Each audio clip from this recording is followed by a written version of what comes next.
संजय उवाच।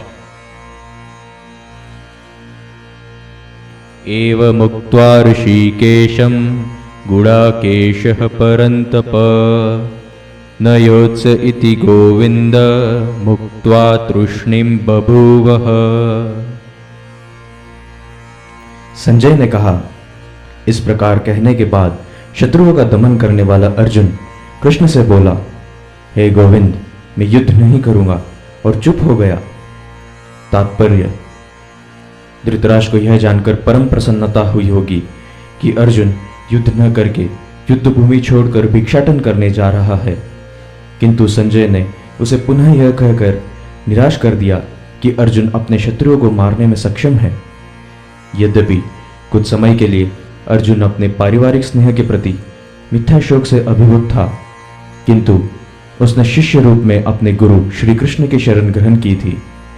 इससे सूचित होता है कि शीघ्र ही वह शोक से निवृत्त हो जाएगा और आत्म साक्षात्कार या कृष्ण भावनामृत के पूर्ण ज्ञान से प्रकाशित होकर पुनः युद्ध करेगा। इस तरह धृतराष्ट्र का हर्ष भंग हो जाएगा।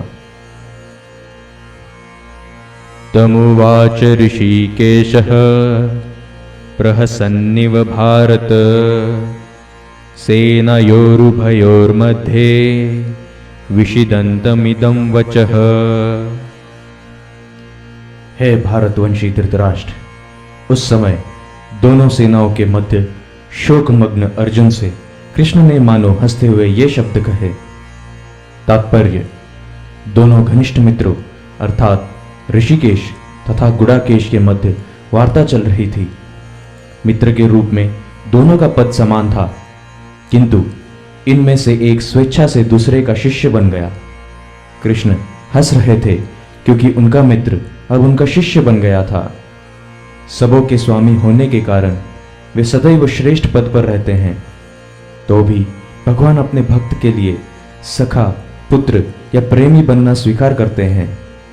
किंतु जब उन्हें गुरु के रूप में अंगीकार कर लिया गया तो उन्होंने तुरंत गुरु की भूमिका निभाने के लिए शिष्य से गुरु के भांति गंभीरतापूर्वक बातें की, जैसा कि अविक्षित है।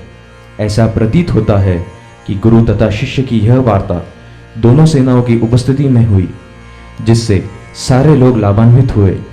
अतः भगवत गीता का संवाद किसी एक व्यक्ति, समाज या जाति के लिए नहीं, अपितु सबों के लिए है, और उसे सुनने के लिए शत्रु या मित्र समान रूप से अधिकारी हैं। श्री भगवान उवाच। अशोचानन्वशोचत्स्वं प्रज्ञावादांश्च भाषसे गतासु न गतासुंश्च नानुशोचन्ति पंडिताः। श्री भगवान ने कहा, तुम पांडित्यपूर्ण वचन कहते हुए उनके लिए शोक कर रहे हो जो शोक करने के योग्य भी नहीं है। जो विद्वान होता है वे न तो जीवित के लिए न ही मृत के लिए शोक करते हैं। तात्पर्य, भगवान ने तत्काल गुरु का पद संभाला और अपने शिष्य को अप्रत्यक्षतः मूर्ख कहकर डांटा। उन्होंने कहा, तुम विद्वान की तरह बातें करते हो, किंतु तुम यह नहीं जानते कि जो विद्वान होता है अर्थात जो यह जानता है कि शरीर तथा आत्मा क्या है, वह किसी भी अवस्था में शरीर के लिए, चाहे वह जीवित हो या मृत, शोक नहीं करता। अगले अध्यायों से यह स्पष्ट हो जाएगा कि ज्ञान का अर्थ पदार्थ तथा आत्मा एवं इन दोनों के नियामक को जानना है। अर्जुन का तर्क था कि राजनीति या समाज नीति की अपेक्षा धर्म को अधिक महत्व मिलना चाहिए, किंतु उसे यह ज्ञात न था कि पदार्थ, आत्मा तथा परमेश्वर का ज्ञान धार्मिक सूत्रों से भी अधिक महत्वपूर्ण है। चूंकि उसमें इस ज्ञान का अभाव था, अतः उसे विद्वान नहीं बनना चाहिए था, और चूंकि वह अत्यधिक विद्वान नहीं था, वह शोक के सर्वथा अयोग्य वस्तु के लिए शोक कर रहा था। यह शरीर जन्मता है और आज या कल इसका विनाश निश्चित है। अतः शरीर उतना महत्वपूर्ण नहीं है जितना कि आत्मा है। जो इस तथ्य को जानता है वह असली विद्वान है और उसके लिए शोक का कोई कारण नहीं हो सकता।